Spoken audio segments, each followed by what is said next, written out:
So again, just putting into our minds, sort of like practice, training, you know. You know, to train in something, you do it repeatedly, don't you? What you're doing repeatedly here is new thoughts. Don't underestimate thoughts, you know. We often think, well, if I sit there and think I'm doing this for the sake of all sentient beings, I'm lying to myself because I'm not really. Well, then you're lying to yourself when you first drive a car. You can't do a thing, can you? You're hopeless. When you first ride a bike, when you first do anything, you're practicing. You're acting as if. You're faking it till you make it, aren't you? Well, that's practice. So, you know, if you do push-ups, you just repeat the actions. Here you're repeating thoughts until eventually, guess what? It becomes habitual. And it gradually seeps from your head to your heart and becomes your experience. It's very simple. So just think again. Hear, listen, think, contemplate, meditate, so I can develop my qualities, so I can be of benefit to others. That's it. All the way to perfection. Okay.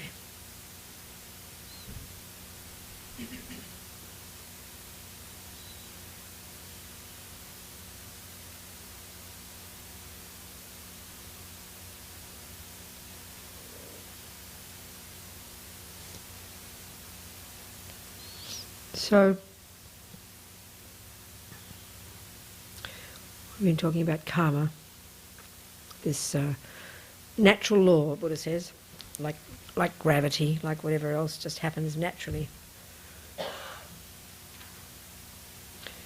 He didn't create it. He, just like a decent scientist, he observed it and then presented it.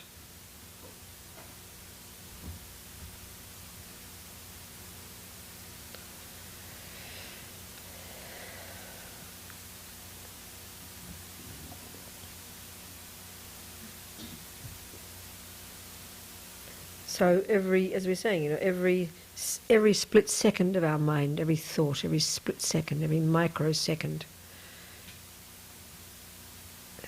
is an action, in this dynamic sense of implying a reaction. And it's this that moulds our mind. And as Lama Zopa Rinpoche says, we can mould our minds into any shape we like. That's the main experiential implication to get. That's the hopeful, positive, constructive one. Not just, oh my God, I must have been so bad, you know, looking into the past all the time. But learning from it that it's up to me. I'm the boss.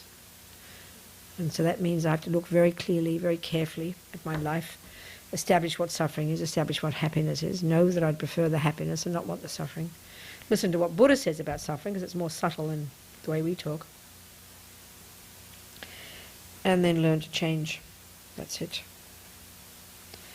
So, you know, in the First Noble Truth, as I mentioned, Buddha talks about 3 kinds of suffering. The first kind is what we all already understand as suffering. It's the stuff that we don't want. And if you see it in relation to the delusions, because that's how it is related to the delusions, then suffering isn't necessarily that war zone, that sickness.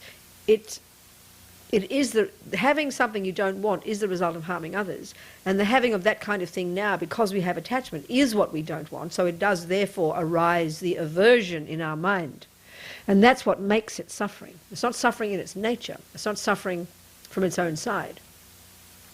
That's the pattern. So the second attachment doesn't get what it wants. You know, someone's rude to us, pain in the body, the lousy food, then it arises aversion. And that's why we call it suffering.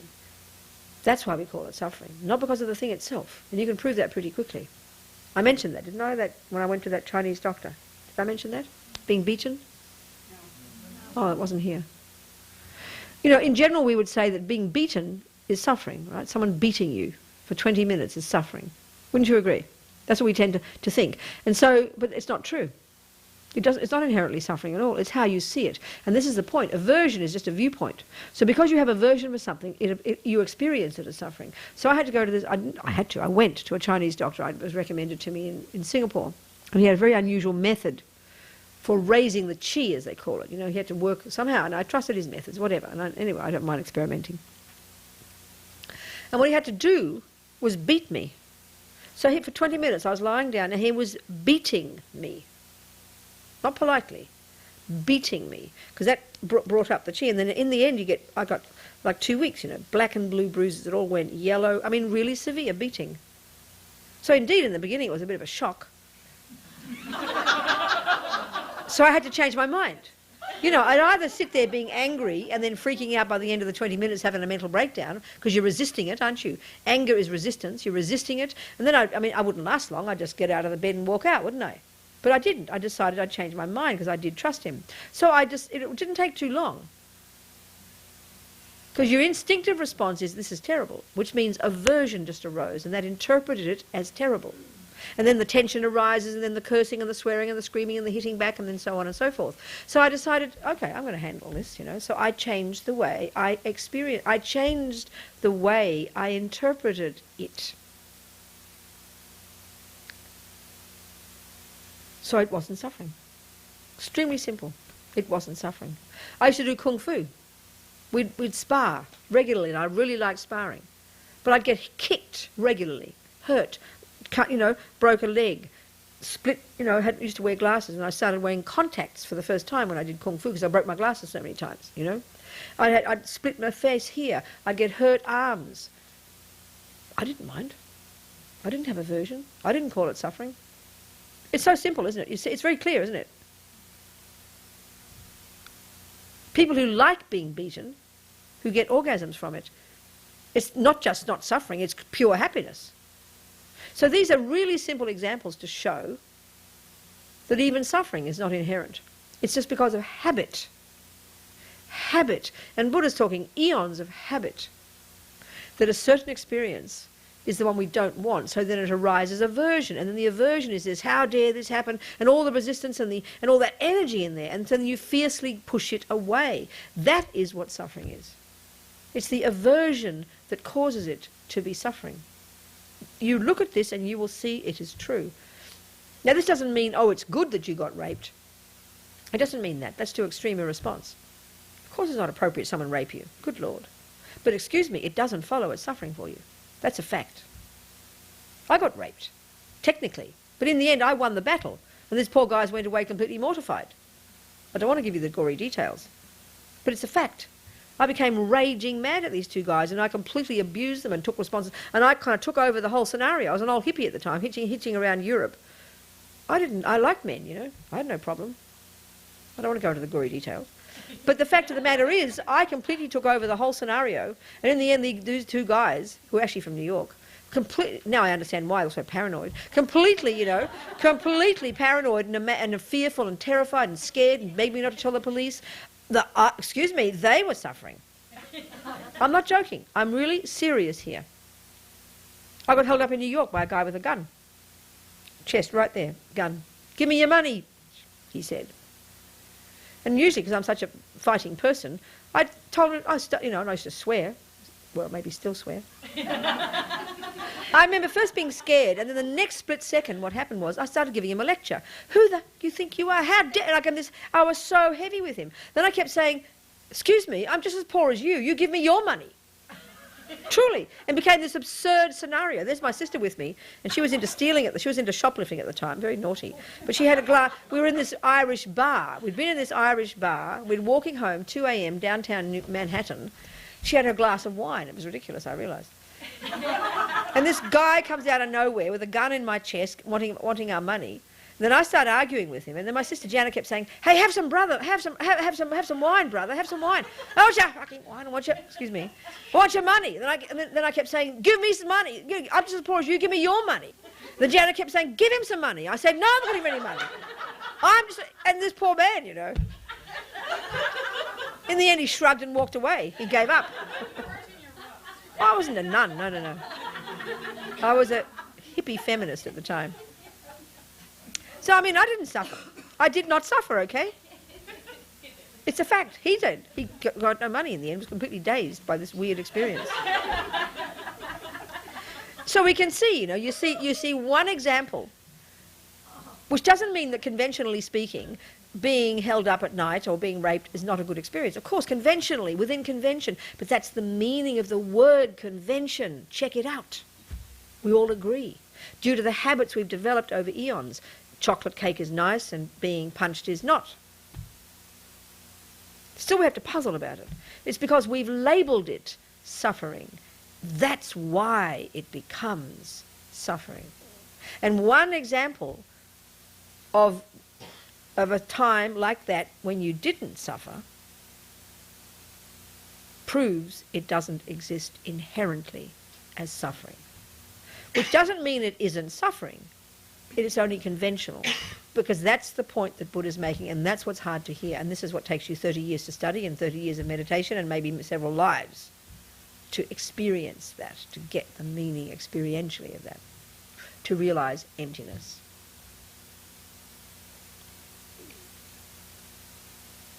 Buddha says everything is made by our minds. And he means that in this evolutionary karmic sense, quite literally. You're not made by someone else. He thinks that's a nutty idea, you know. He says our own minds have developed us, have produced us. And it's kind of really obvious. You didn't know any music when you started, and now you're this amazing musician. Well, guess what made you a musician? Your mind. Okay, other factors had to be involved, but you created yourself. It's really simple.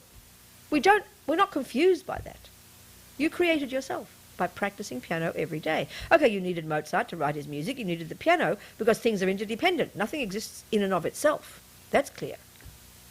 But you made your musician. You created yourself. Well, Buddha just goes more dramatically and says you created yourself. Self. Because you're just a product, like your music, you're just a product of practice. You come fully programmed. This is the creation principle in Buddhism, you know.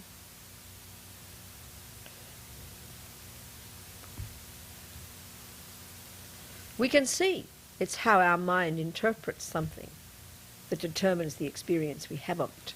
You know, for example, if you've got an empty stomach, then cake is delicious, isn't it?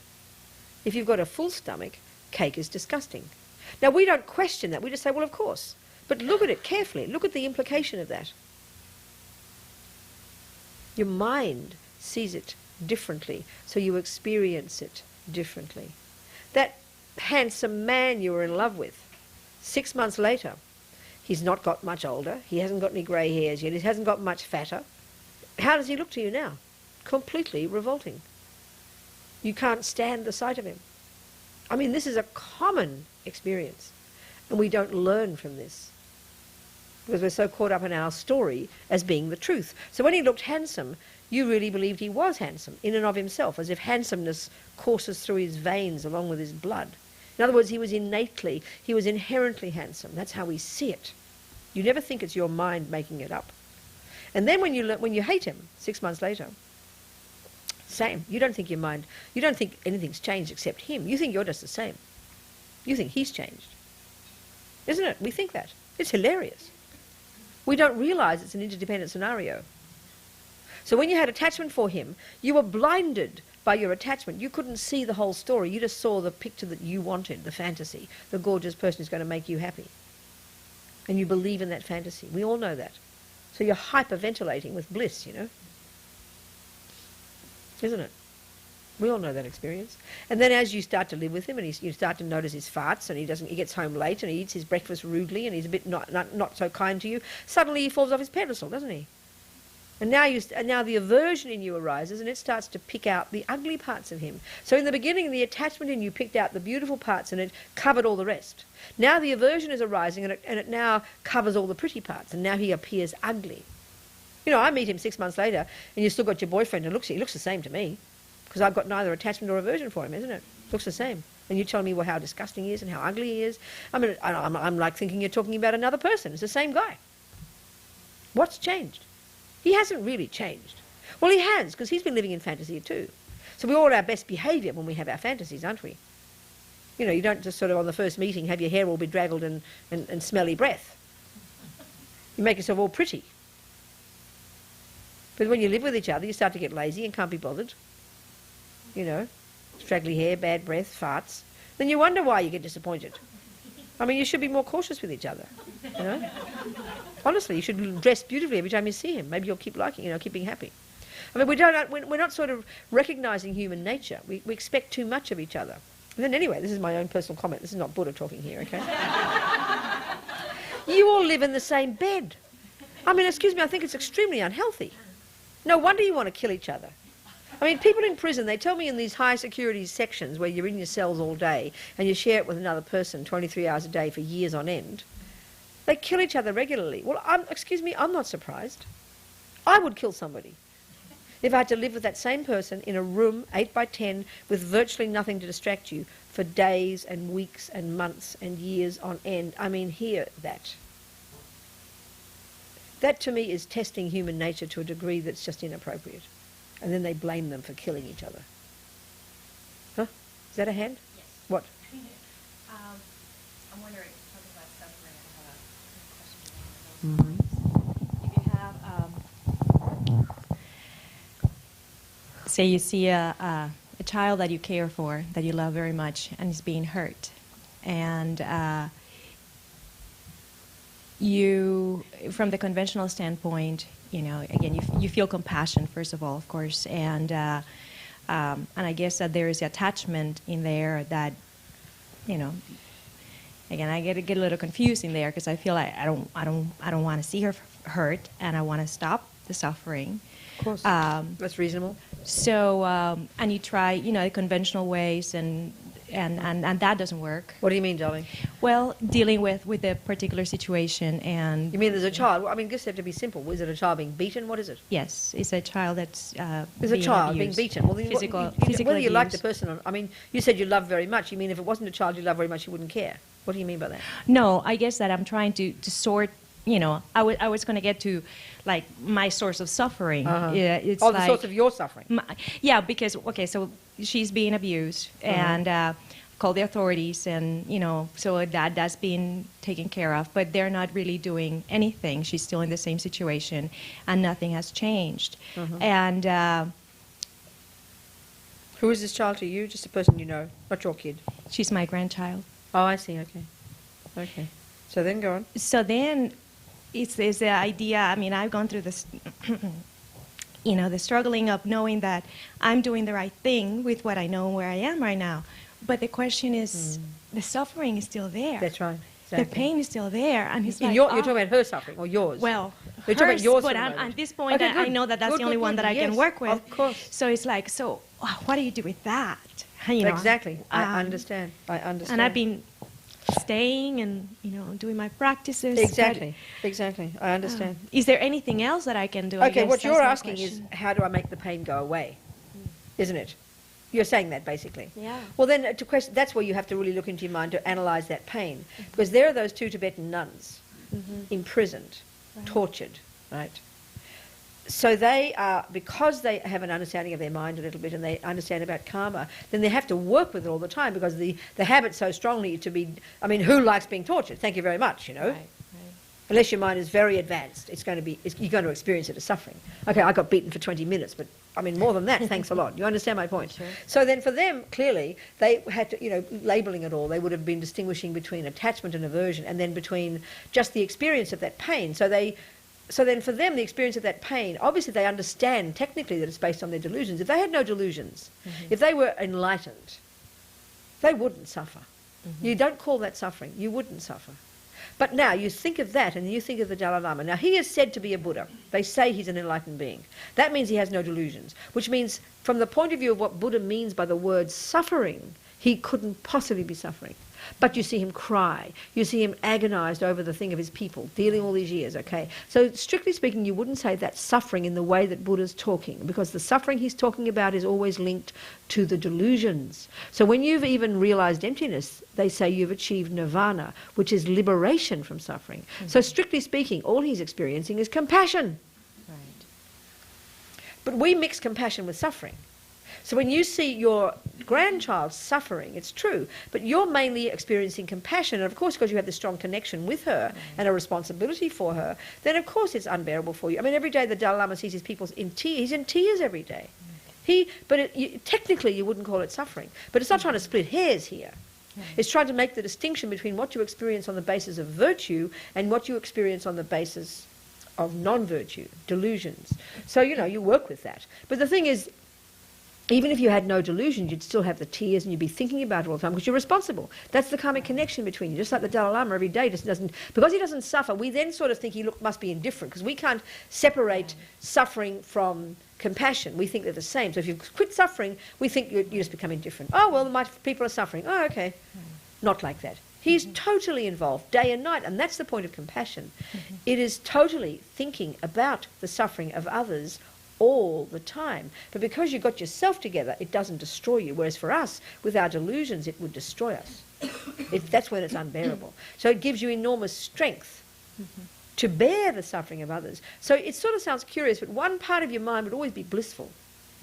But this compassion is so enormous. But you have courage and determination, and you never give up. And you know it's the story of every single sentient being. So you're not as if you're thinking, oh, now all the suffering's over, I can relax. You know it's always there, but you have this attitude of never giving up. So there's a way you learn to just live your life every day, knowing it's there. And this is where the more you, using the Buddhist view, the more you think about karma, is it, I presume it's the parents of this child, is it? No? Their parents? Her parents? His parents? Whatever. Yeah, her. Okay. And so you realise that that's the karmic connection between them. That's the karmic connection between them. So I look at the guys who are in prison, and I see these young men who did some dumb thing when they were 16. I've done worse, but I just didn't go to prison for it when I was an old hippie, But you get 30 years now for the smallest thing. And so you see these young men who are struggling in these disgusting environments to find their dignity, to find their manhood, to find their human nature. And it really is painful to see it. But because it's their life, and that's what the view of karma gives more and more, it's their life. Like we say in the West, you've made your bed, you now have to lie on it. Well, that's the life that your daughter, she's got karma, this granddaughter, she's got the connection with his family. And maybe, and even you see the pain part now, and you want it to go away. But if we look back into our own lives, and I look into these prisoners, often that's the way we grow. It doesn't mean you've got to hurt just to grow, but often that's how you become stronger. And she, and I also know in our family, we got so much abuse. My father was incest, a physical abuse, incest. My mother never thought to leave. I'm fine being at home. My sisters, I went to boarding school. I really liked that. I think it was my monastic karma ripening. My other sisters, who got the same experience with my father, they cried every day and wanted to go home. And I've heard this about many kids. It looks shocking on the outside, but their karma is so strong with their parents, they want to stay there, please. You just kind of learn to live with it because it's your home, it's where you live, it's your family. You don't want to be taken away to a bunch of boring, kind strangers. It's kind of curious, but that's the strength of karmic connections. So, you're seeing it in a certain way. It's true. It's awful that she's being abused. But, in the end, it's her life, it's her karma, and it's so strong. You've tried your best, it keeps going back to the same thing, I mean, there's many ways of seeing it. But if we have a lot of fear, which is coming from our own attachment, that just sees one thing, and you can't see the whole picture. But maybe this is the way she's going to get strong, because she created the cause. She maybe will become, I mean, who knows? Has she got a good personality? Is she an intelligent little girl? She's bright and beautiful. There you go. Yeah, She'll be happy, fine. and it's She'll be just fine. amazing, yeah. What kind of It's abuse? just me, that's why I asked about me. That's exactly right. Because I do believe, I don't know, I have a sense that whatever happens, she's fine, and I do. I mean, even And she has you. She comes to see you. Yeah. Well, not anymore. They cut me off, so I don't get you made to. trouble. Yeah, exactly. And you see, that was the thing. Maybe that was like a wisdom on your part. Now she doesn't even have you. Well, she had, and my family see her, but my daughter cut me off. So that's what I'm saying. But you're the one who made the trouble, aren't you? You Well, called the authorities. Yeah. That's what I'm saying. So that's maybe maybe that was in the long term not skillful. Because look, now she hasn't got you at all. Yeah. Do you see? Yeah, and I thought about, and I struggled with it for quite a while. But what happened was that it was getting worse. The first time it was What just. would they do? What do they do? Well, it's been long history of How old is she? emotional. She's 4. She's going to be 5 in January. And what do they do to her? So besides all the emotional abuse and all the What drugs do you mean? and all Just that. shouting and yelling. What do you mean? Emotional abuse. Well, when she was 6 months old, she was taken at gunpoint from her father's arms, starting right in there. And then after that, my daughter. She was, she's been beat in front of the child. She's gone from house to house, sleeping anywhere. So all kinds of, drug addiction and all kinds. Is she learning from this herself, do you think? What do you know? Who, my daughter? The little. Oh, is she learning from this? We're very capable sometimes. Yeah. We learn a lot. We can have a lot of compassion. She's, you know. She's beautiful and she's bright and Okay. she's the sunshine. Okay. And what happened is that, you know, over the years, the last things, you know, before we're concerned about all the drugs and all the environment and all this stuff that was happening, but nobody would do anything because there's no physical evidence. And my daughter would cut me off and she would just literally disappear and I wouldn't see her for a year and a half, and Sure, that was it. sure. And now the latest thing was that she started coming with bruises. I see. You know, and Sure. I was seeing her then, and then I saw, you know, bruises all over her back, So and there's she nothing- talks about it. She says, "Oh yeah, you know, this happened," and she would ask me. She said, she calls me Nana, and she said, "Nana, are you mad at Chad? You know, are you mad at him?" And I said, "Yeah, he shouldn't do that to you. That's not a nice thing to do." It's like, "Yeah, are you mad at him? Are you mad at him?" It's like, ah. So. And the thing is, you know, I'm not mad at him. I really am not. I really am not. The point is we do what we can do. Yeah. And then you can only do so much. Besides you going in and kidnapping her, you can't do much. And this is life. This is it. I mean, this is it. So it's good for you because this is an experience for you to learn, to look into your own mind, just you know, sort through the stuff, see what's going on, and do your best. That's it. That's it. Can't do more. This is it, isn't it? But that, you see, this is the interesting point. This is what happens because from the deluded point of view inside you, forget the virtues now, the compassion, the kindness in you, that's all there, it's obvious. But the deluded one, the attachment, so desperate to get what it wants. And then the aversion that arises when it doesn't, that's the anger, but that's the depression and the hopelessness also, depending on the kind of person you are. If you're a volatile person who shouts and screams and yells, which you don't seem to be, you would be screaming and shouting and yelling at them and Used to cursing be. and swearing. Okay, so it goes in. So then you experience the aversion, it triggers a hopelessness because you don't want this situation. Absolutely. And we feel hopeless. That can easily turn into depression. So you watch your mind carefully and just bear it. Be brave to confront it and see it and bear it. And then slowly, and keep your eyes wide open because then things change. You can grab the opportunity. But if you're full of depression, you can't see, can't do anything. And if you're full of rage and anger, you make a mess. Sometimes there's just nothing to do, and that's the fact. This is the part that's so scary to us. Because we want to make it go away. We want to control it and make it all go away. That's why we get angry and then we just give up. So that's what to do. That's it. Well, it brought me here. So, Huh? yeah, I mean, the whole situation is what has really propelled me into the path. So, I see. There you go. You see. So That's yeah, right. so I see that That's it. too. I'm up That's with, right. gee. Yeah. Okay. Good. you. Thank you, darling.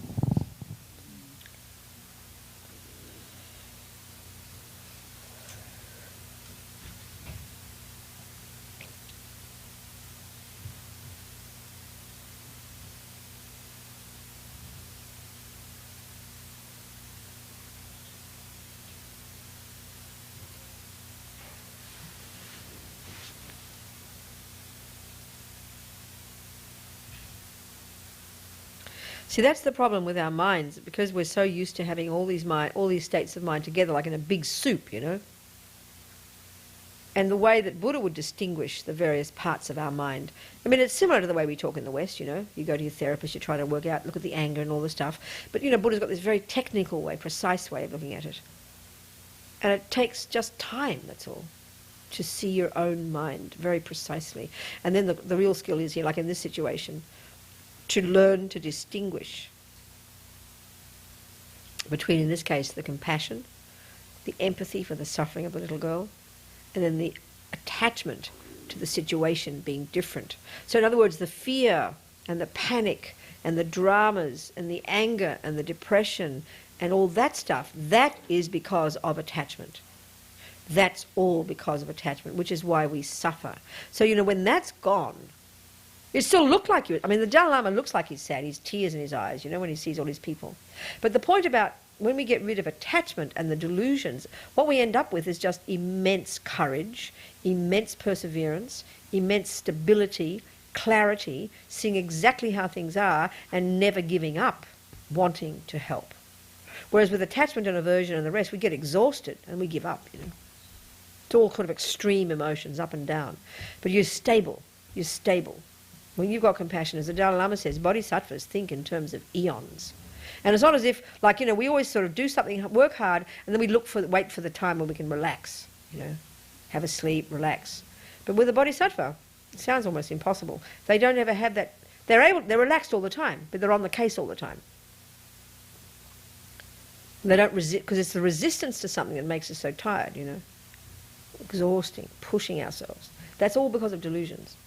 I mean, it's inconceivable to us to even think of not having these states of mind because, like I said, there's no reference point in our ordinary Western culture, Western views of the mind. It's quite utterly different, radically different the way Buddha's talking. So again, like everything, it needs a lot of thinking about and then gradually, gradually observing our own mind, deconstructing what's there, being your own therapist.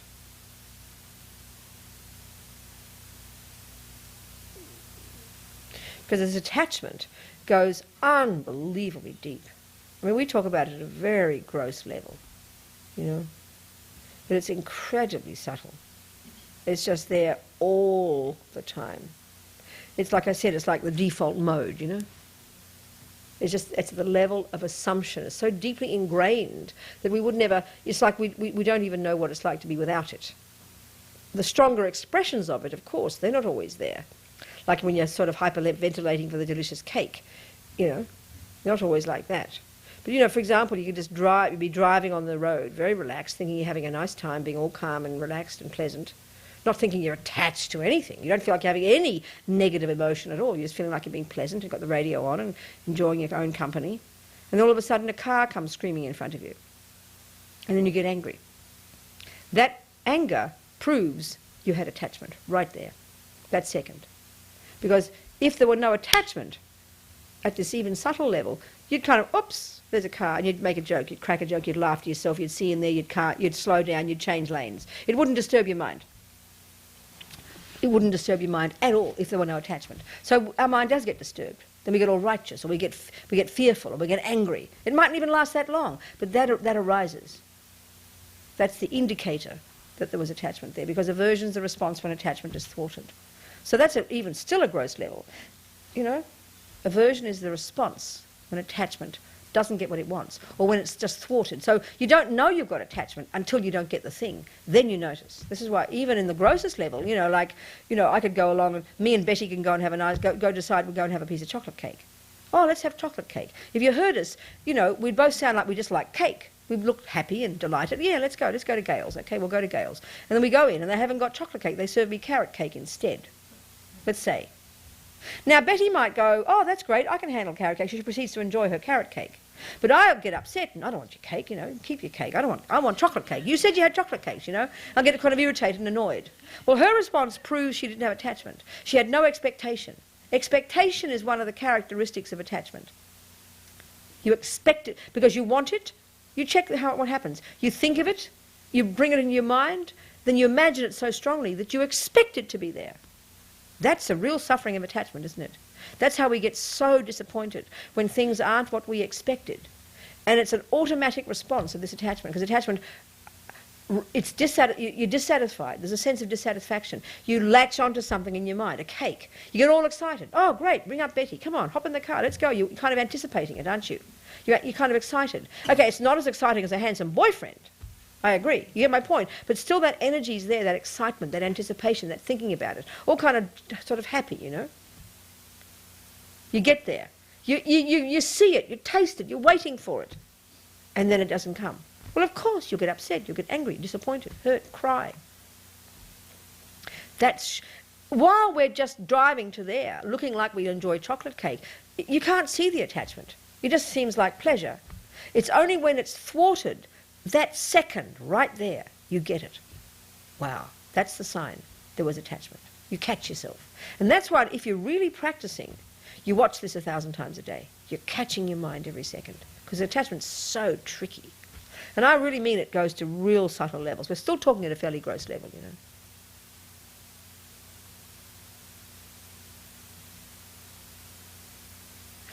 The way they talk about attachment too, in this sort of curious way, they have this phrase in Tibetan, the 8 worldly dharmas, the 8 worldly views. And really it's just a way of dividing attachment into 8 ways, you know, and it's real subtle. And one is, we just, you know, that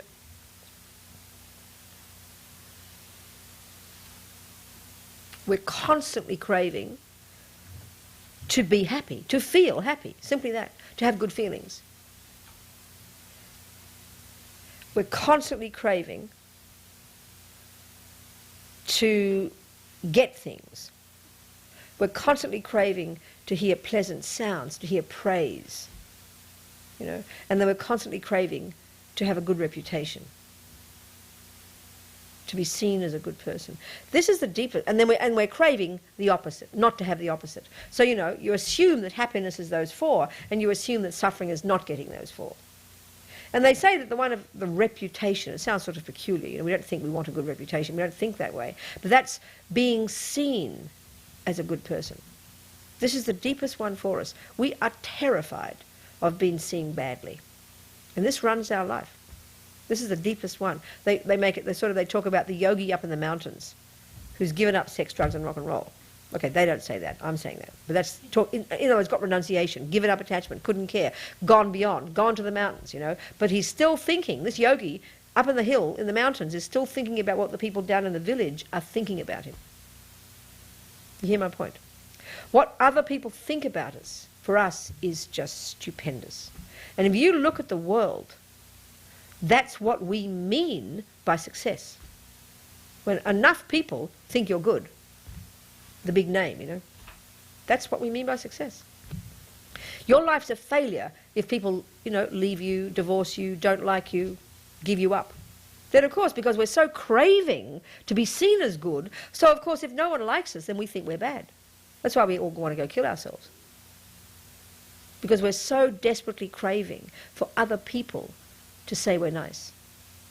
This really shows the fragility of our poor egos, you know. We're on the edge of a nervous breakdown every minute. We have no self-respect. There's no self-esteem. We have so little sense of self that even, you know, that we're all the time needing confirmation from other people.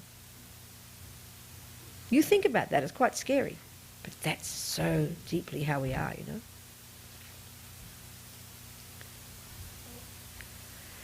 In other words, we identify ourself according to how we're seen.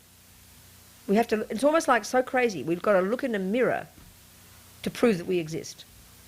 People have to smile at you for you to know that you're a good person. Even as more remote, more bizarre, we identify ourselves by our possessions. So, you know, we have the best Gucci coffee maker. Well, I must be important. Really, it's, our sense of self is so fragile. Our good sense of self is so fragile. It's all, we base everything on the external. We have to have it mirrored back to us. And that's kind of scary. And that can make people, that can cause insanity if you don't get it. And of course, it causes us to constantly act wrongly. We do things for the wrong motivation. We're nice to people because we're too scared to be rejected. I'm not saying people who are nice to people aren't always like, is not always the way, but so often our being kind to others, our being nice to others is our own way of reaffirming our own sense of self, our own way of reaffirming I must be a good person. And it's not motivated by kindness, it's motivated by a craving to be seen as a good person. Really. It's kind of scary. So very rarely do we act from a really valid motivation. Very rarely do we act with integrity. Act with a really pure motivation. Because many times we can see we need to do things that other people won't like. And it could even, you know, but if we know it's the right thing, we will happily do it. Even if we're rejected. Even if everybody thinks we're wrong. That's scary.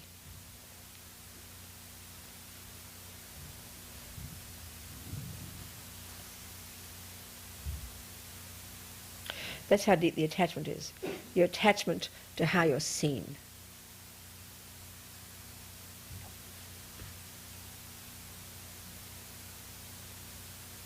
And of course, that one, is, if it runs everything, then it's a disaster, isn't it? Everything you do is for the wrong reason. It's just you go crazy. And you mislead people.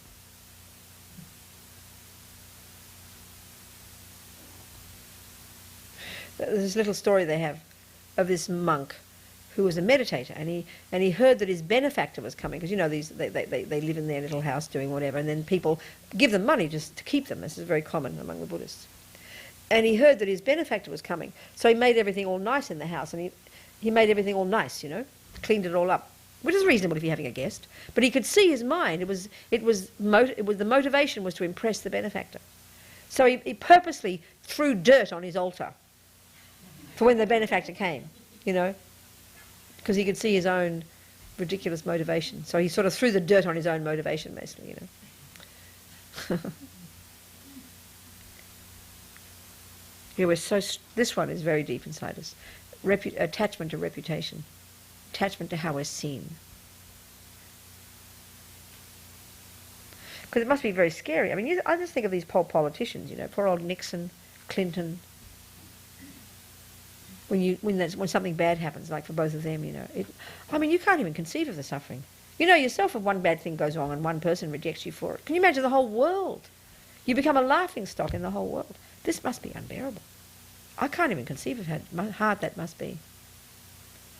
You see, you got the sense with poor old Nixon, this is my view, I may be wrong, that he spent the rest of his life desperately trying to save his reputation, writing all these books, trying to become a statesman, hopefully, and this is the thing about, it's a bit bizarre, isn't it? Because when you're dead and you become someone else in Buddhist terms, I mean, it doesn't really matter what people think of Nixon. But you have this view so strongly of your own position in the world, especially if you're a very strong politician. You have a very strong sense, if you mix it with one of attachment, of who you are in the world, and you want your legacy to be. You think of it, and you want to die with that legacy there. But I mean, once you're dead, it won't matter anyway, you know. So it shows how it's so conceptual. You think this through, you know. You want to have this reputation. You want to be seen a certain way. You want to leave your legacy behind. Very fragile, very kind of, my goodness, scary. And what's so interesting, this is the point, if we act truly with integrity, everybody adores you. In the end, everybody loves you. So by not caring what people think and truly acting with integrity is the best way to have everybody love you. We all know that. You know, if you're kind of really craving for someone to love you, they can't stand you. They just put, you know, because you're this poor little needy thing begging like a little pussy, love me, you know. You understand what I'm saying? So when you're so self-conscious and so caught up in all this neediness to be seen a certain way, this is exactly what pushes people away, you know. And if we look at what we want from politicians, we all wish they'd be brave and... do you remember seeing that movie, it's a dumb-looking English movie with Hugh Grant in it? It's all about love or something? And he was the Prime Minister? Did you see that? And then... Huh? Love Actually, thank you. And that bit in there, everybody loved that bit. When he was the Prime Minister of England, right? Of the UK, no, England, the UK, Britain, yeah, that's right, UK. And the mean old American president came, and he was doing the usual things, and then the president, the Prime Minister, got out there and made an announcement that was completely not supporting the president's view, sort of supported England, you know. And people were so blissful, so happy that he had the courage to do that. Well, that's what everybody wants for a politician to do, just to speak the truth, you know. Just to speak the truth. People would adore. But they're also craven, so scared. They do their polls every 30 seconds, or, you know, get the numbers, to always try to see how they should be acting. Whereas if you just act, I mean, I bet the Dalai Lama doesn't have his polls done, you know. Really and truly, I bet he doesn't. But he's awfully popular. Look at him. People adore him. I mean, he just has people, you know, in big cities and some cities, 20,000, 30,000 people come to his public talks. I bet he doesn't have his polls done, you know. Well, what's my poll today, you know, he says to his attendant. I doubt it. And he speaks the truth. I don't know, it's very interesting, isn't it? This one of reputation, it's such a heavy one. And you can see it's like it makes you insane because you're thinking of it all the time. And then every time you see anybody, you're checking the feedback. You're trying to imagine what they're thinking, and then you're trying to adjust your behaviour. You go mad. You become insane, you know.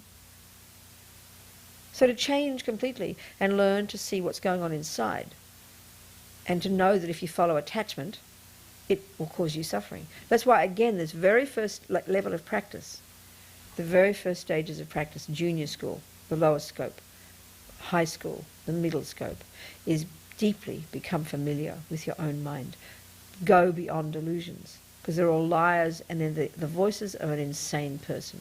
Well, the more you look at attachment, the more you really can say, very simply, we're all mentally ill, you know. That's all. Buddha would say that if he were around now. We're mentally ill. Attachment is a symptom of extreme mental suffering. It has no respect for the self. It's completely hungry the whole time, never satisfied, lives in a fantasy world, constantly hankering after other things and other people. What you hanker after appears much more than it really is. You have constant expectations and then constant disappointment. So you see, this is the suffering. In the first noble truth, there are three kinds of suffering. The first kind is that gross one, like we were saying. It's basically when aversion is, when attachment doesn't get what it wants, that's gross suffering. The war zone, the mean people, and all the rest. The second level of suffering, it's much more subtle, and as I said, we don't even think of it as suffering. That's the inner prison. And that's the suffering coming from attachment.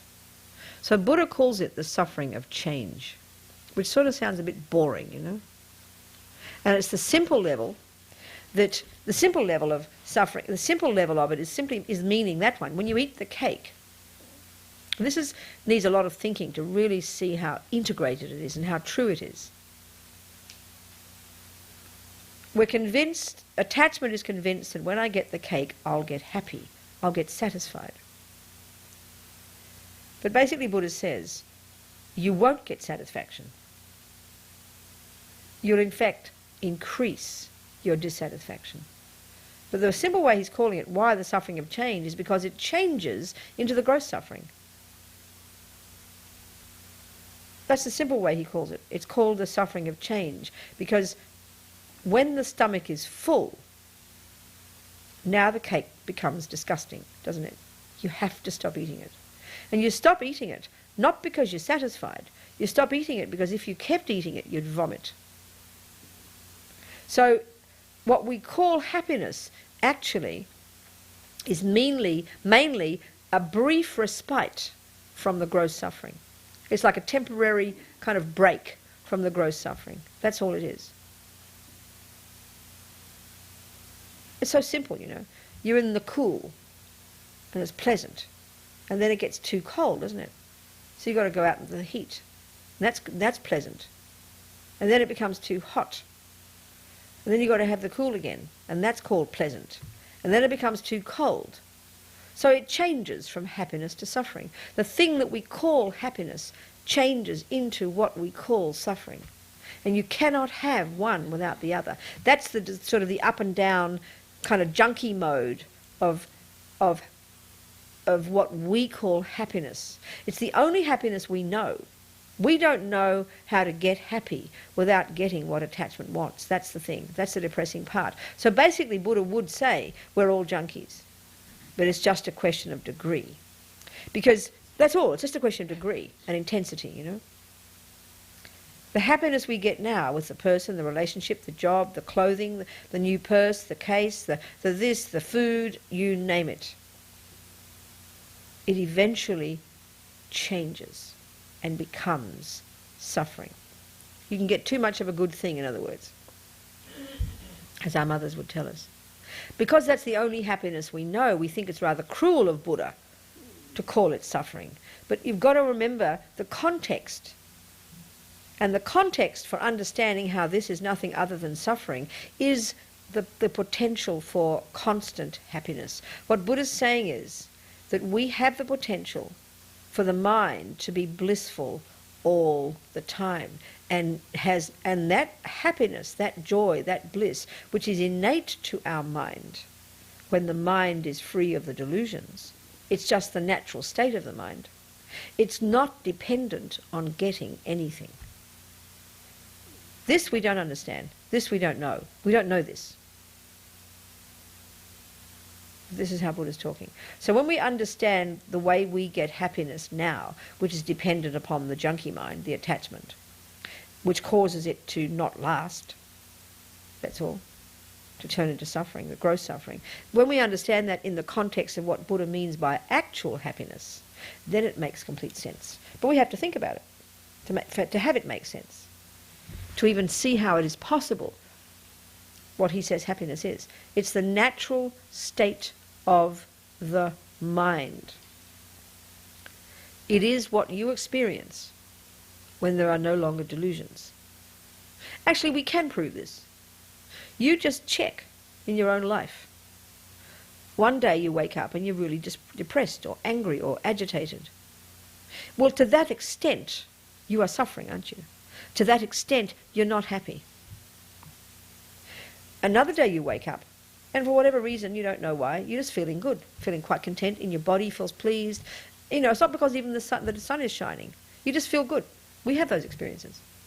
Well, you could say that experience of just feeling good is the extent to which there isn't much anger, depression, jealousy, and the rest in your mind at that moment. That's the point. So for us, we see that as just hit and miss. It's like accidentally you wake up one day and you feel good. We don't know how to get it again because we have the wrong understanding of how to get happiness. So that's the point that Buddha's making. It's very simple. He says, we say happiness is what you get when you get what you want, which is the junkie mode, with all the dramas that come with it. He says happiness is what you get when you get rid of attachment, and therefore all the delusions. It's sort of intellectually so simple, it's embarrassing. But to even try to conceptualize it, to imagine it, to understand it, that's a big leap for us because it's so opposite to what we think. And so it's very simple, really, the idea. You know, we think happiness is like a needle in a huge haystack, and it's like luck if you find it. We think like this. We really think this way. The Buddha says it's as certain as anything you like. You just have to do the right job, to have the right understanding. And that means understanding the second noble truth. There are two main causes of suffering. The past karma you did that set you up to have it, and then the delusion that you respond with now that continues it. So then the job is to remove these two. So when we think of getting happy, we think we've got to go search something, get another boyfriend, get a nice purse, get a new meal. We go looking for something, don't we? Oh, what'll I do now, we'll say, if we're feeling a bit bored, you know. So you have to go look for the needle in the haystack. That's fine. Have pleasure. Go have a nice cake. It's okay. Just don't expect to get happy from it, that's all. But the Buddha says you want to get happy, you've got to look inside. And you've got to identify the pollution and you've got to remove it. That's the method for getting happy. That's why in the first stages of practice, that's your main concern. And that's why we often get depressed when we hear about Buddhism, because we think all he does is talk about suffering. Can't we talk about the nice things? But this is your method. Just like your method for getting pure water is not injecting pure waterness into the polluted water. It's to identify the pollution and remove it. It's really simple. Really simple. Not complicated. We think it's complicated to get happy. And it is complicated the way we're doing it now. It's hit and miss. It's like you'd have no idea how to make a microphone. So you put the things together and it's hit and miss because you don't really know how. And it's like, of course it's like good luck if you get a microphone one day it works. It's amazing. But most of the time it doesn't work. Well, that's the same with our pursuit of happiness. It doesn't work because we've got the wrong methods.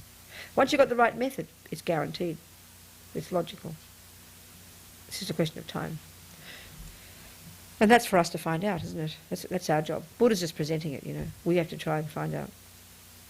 We have to do the job. And that means knowing your mind. A brand new job for us. Learning to know your own mind. Learning to identify what's in there every split second. And you don't have to sit down with your eyes closed to do that. You practice that way. And you can learn to do that very deeply. It's necessary. But day to day, you just get used to the job. You get used to noticing what you think and feel. And you get used to being able to label it accurately. And then you get used to arguing with it, being a therapist. And then you get used to changing it. And then you get confidence from that because you know you can do it. And that's how you develop your human nature. That's how you become a better person. It's a simple, step-by-step, logical procedure.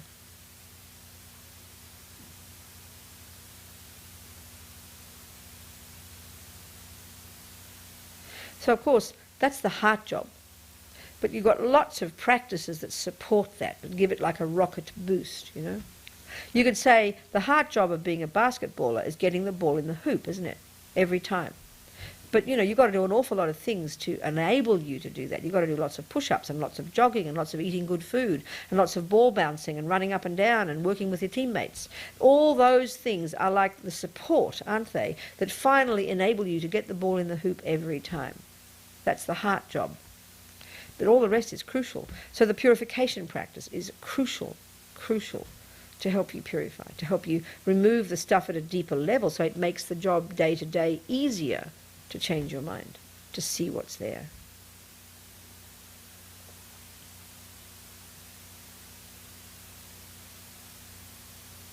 So we can do the practice if you like, unless you have any burning questions beforehand.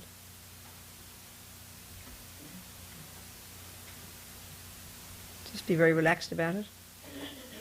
Just close your eyes, be very relaxed, very natural. And you're being with yourself, basically. You're being with yourself. You're talking to yourself. You're becoming your own friend. You're having courage, confidence in yourself. So we do the first step, regret. So let's think of the various things, our old habits in this life. Today, yesterday, this life. Our old habits with our speech and our body. The things that harm others. Just think of those. Think of the things. Your main old habits, you know. Your lying. Your bad-mouthing. Your angry words. The gossip. The killing of those creatures because you're just too lazy to get them out one by one. The ants or something, you know. The roaches. Maybe that abortion we had. Maybe the people we've killed, the animals. And if you don't think killing is bad, well, you don't think this, you just listen to this. You don't have to do it, it's up to you. You do it at your own pace. Don't feel forced. So if we do have regret for this, you know, don't force, then we think, I do regret this. Why do I regret this? Because, you know, I don't want that to happen to me. I don't want to be killed. That's clear. I can say that for sure. I don't want to be killed. I don't want to be mangled. I don't want to be sick. I don't want to die young. I don't want to have lower realm suffering. These are the things that Buddha would say. I know I don't want that. That's certain. I know I don't want that. So if this is the cause of that, then clearly I regret it. Clearly I do regret it because I don't want the suffering. You've got to feel that, not just guilt, which just beats yourself. That's useless. Feel that when you say, I don't want the suffering. Think that. Check it because you know it's true. You can get in touch with that one quite easily. You don't want the suffering. I'm fed up with suffering, think. Therefore, I regret doing these things because they are the cause of my future suffering. So no way do I want that.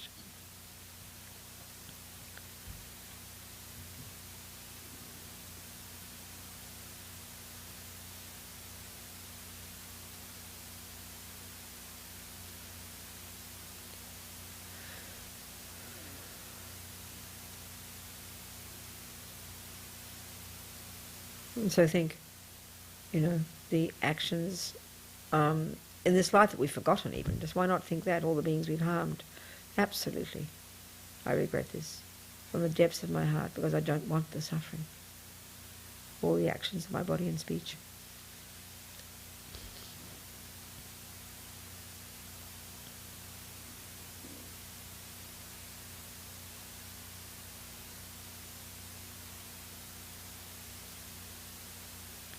And then if it makes sense to you, think anything since beginningless time that I've done with my body and speech, all the countless lives of animals, when I must have killed billions of creatures. Of course I regret this. Oh my goodness. I don't want future suffering. I'm fed up with suffering. I don't want to be killed, continue this raging, crazy process. Absolutely, from the depths of my heart, I regret, because I don't want the suffering.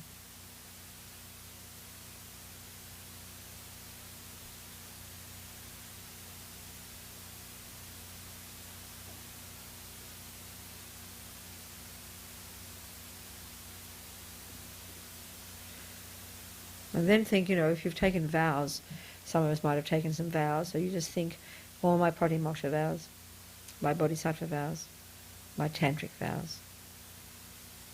Absolutely, from the depths of my heart, I regret having broken any of these. There's no way I want the suffering from this.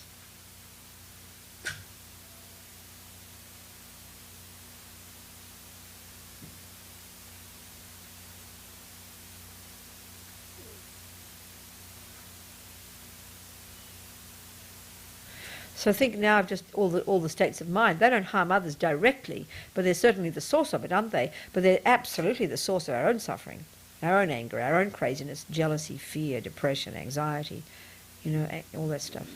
deeply regret this because I don't want this to continue. I don't want all this craziness in my mind. I'm fed up with it. I want mine to be spacious and happy and clear and brave and strong. Absolutely regret all of this rubbish. I don't want the future suffering.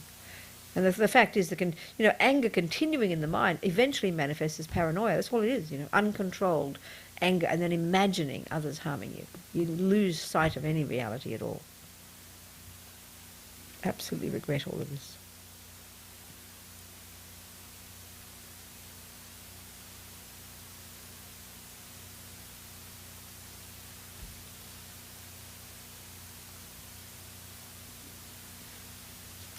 So then we think, whom can I turn to? Who's the doctor who can give me the medicine, so I can take it to remove all these karmic imprints from my mind? So here we turn to the Buddha. We imagine the Buddha above our head in the form of Vajrasattva, very radiant, beautiful, light body, sitting on a white lotus. He's sitting cross-legged. And his left hand is holding a bell which represents the full development of wisdom, and his right hand is crossed over the left holding a vajra, which is the development of compassion, the union of these two, the two wings fully developed. Beautiful face, sweet, radiant face, young. They say, these visualizations, they say they're in the prime of their youth. They say about 16. So gorgeous looking, sweet red mouth. Compassionate eyes. Everything's radiant light. He's got this 5-pointed crown on his head, sort of like a tiara, the bodhisattva crown. His hair is long, black, but partially held up in a hot top knot. Earrings, necklet, jewel, ankles, wrists decorated. Silken clothes, like in the royal Indian aspect. Everything's utterly beautiful, radiant, sweet. I mean, we imagine that the Buddha is our Lama, our Lama's mind, our teacher's mind, our spiritual teacher's mind. Oneness with the mind of the Buddha. Same thing, no distinction at all. Think the Guru is the Buddha, Buddha is the Guru. Makes it very personal for us. Radiant white light. Full of wisdom, full of love, compassion, affection for me.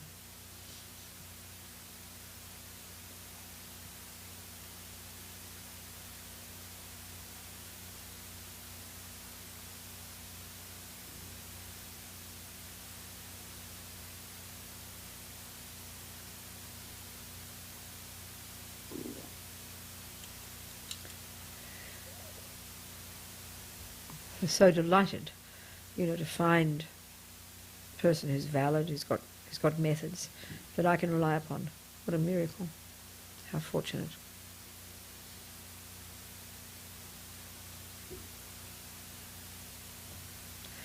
Then the second part of reliance, we think of others. We attempt to have compassion, empathy with their suffering. The first one's like empathy with our own suffering, causing us to act. Now we think of others. We know, the ones we've harmed. We know what suffering's like. We've thought about it. So we know what it's like for them. We must purify ourselves for their sake.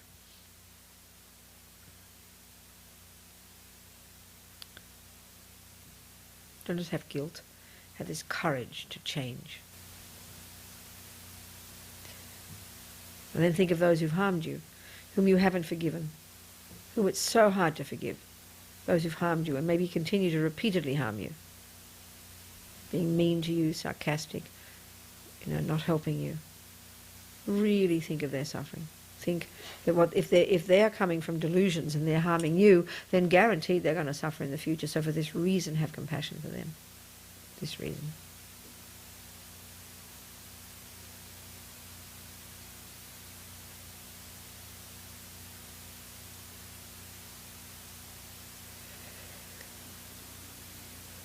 So then we think we must now do the practice, the remedy. So Lama Vajrasattva so compassionately sends from his heart powerful kind of hose of energy that arcs around and enters into your crown, filling you completely, forcing out through all the lower parts of your body all the imprints of all the harm you've ever done since beginningless time with your bodies. Countless bodies in the past, countless killing, countless stealing, countless sexual misconduct. especially the killing. Trillions of lives we've done this. And these karmic imprints that haven't yet ripened, happily imagine this nectar forcing them out, leaving you like filthy liquid, disappearing into space. Imagining this as we say the mantra 3 times.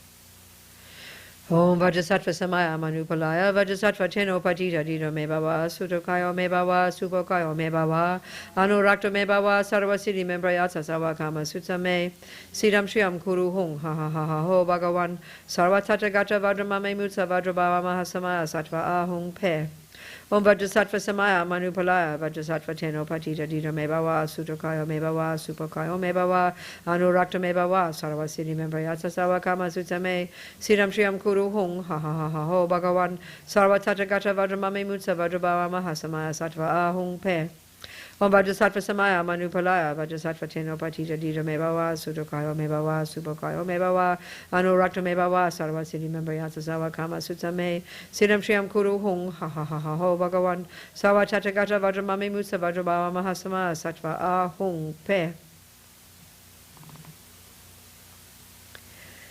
Not one atom left. Imagine this, so delighted, full of this radiant nectar filling us.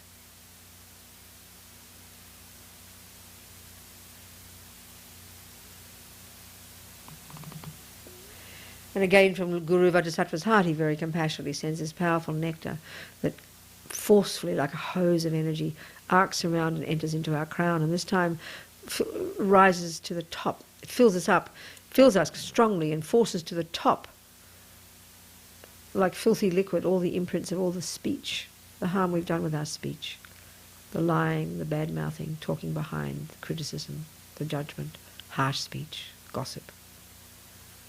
All of this stuff just forced out as filthy liquid through the top parts of our body by this blissful nectar filling us. We imagine this, want this.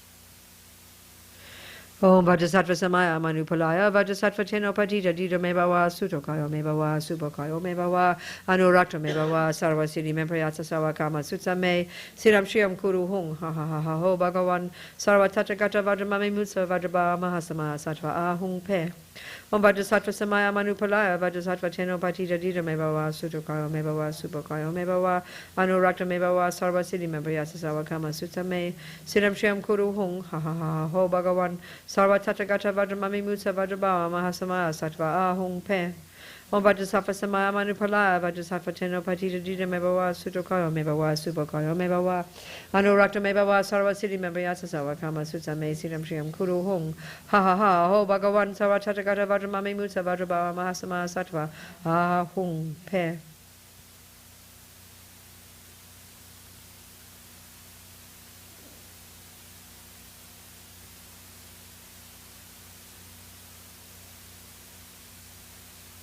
Not one atom left, full of this blissful nectar. He's so delighted.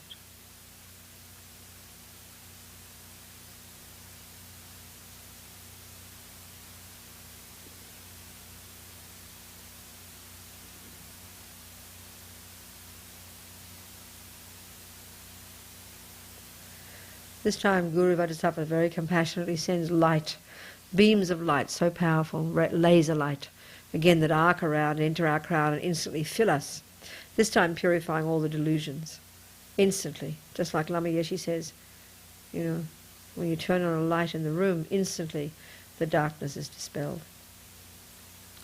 Radiant light, all the ego grasping, the fundamental misconception that clings to everything as being out there in itself, definite, having nothing to do with my mind seeing it.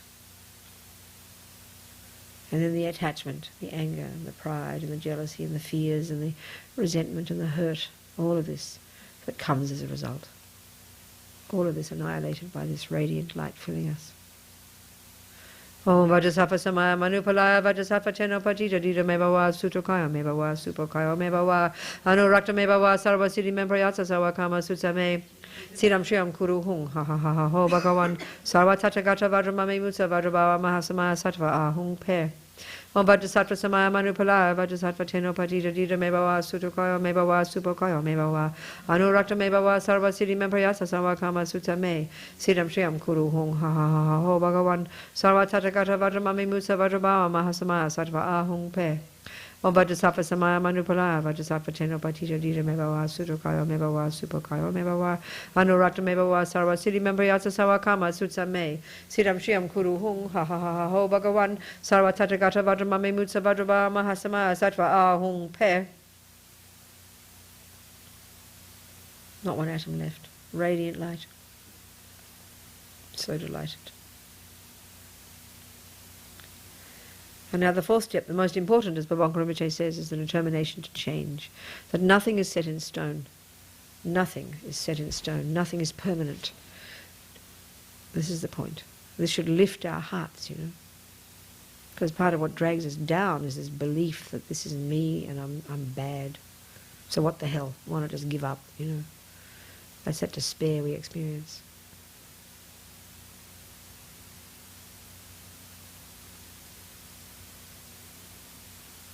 So we think, you know, if we've taken vows, for example, then we vow never to kill again, lie, steal, whatever the vows are, never, you know, whatever. And we can think that in ourselves. But if we haven't, then, you know, if it makes sense to us, we start with something, you know, we start with, say, maybe we think it sounds reasonable, not to kill, not to lie. And don't force, you know, you are the boss, you have to remember that. You take it at your pace, you're listening to what Buddha says, you think about it, if it's reasonable, you use it. If it's not, you leave it there.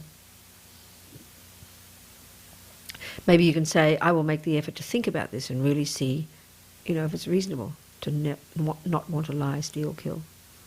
It's up to us completely, not to force. To be reasonable. And of course, as Lama Zopa Rinpoche says, you don't lie to yourself. You don't say, oh, I'll never get angry again, when clearly that's not true.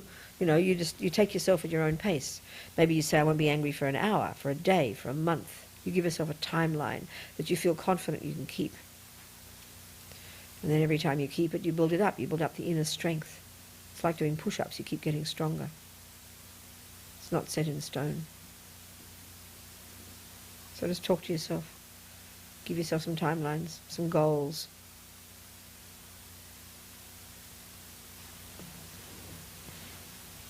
Because you're talking to yourself. Nobody else. No one's watching, okay? You're not talking to your wife. You're not talking to anybody else. You're talking to yourself. So you decide for yourself.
You visualize now that the lotus dissolves up into the body of Guru Vajrasattva, Then he dissolves very happily into white light, delighted to become oneness with your mind. And comes down your crown chakra, absorbs at your heart and merges with your mind. Lama's mind, Buddha's mind, my mind, same thing.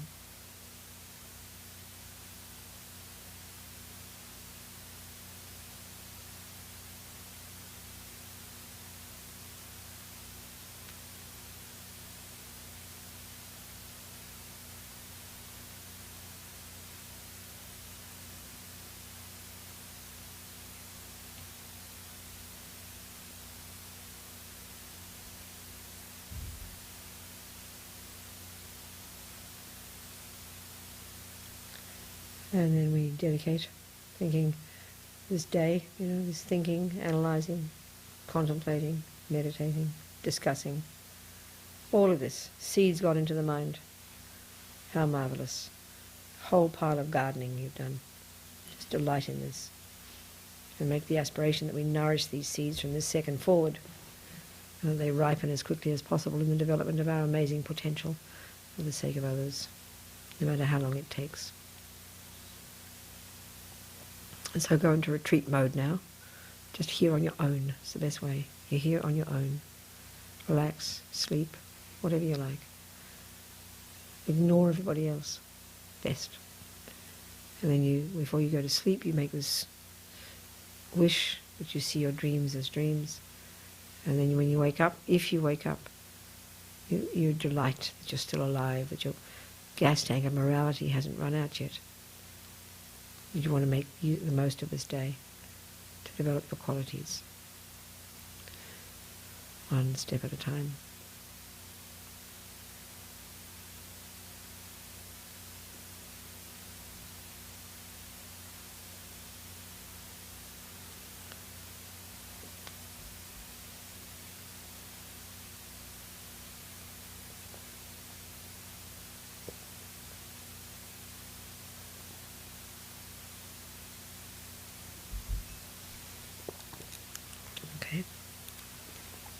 Kewadin yududag lama sange drub gyune drowa chikyang malupa dei sala kupasho. May compassion, bodhicitta, grow and grow. Jang chub sem chogrin poche ma ke panam ke gyuchig ke panyam pa me payang gong ne gong du tava sho.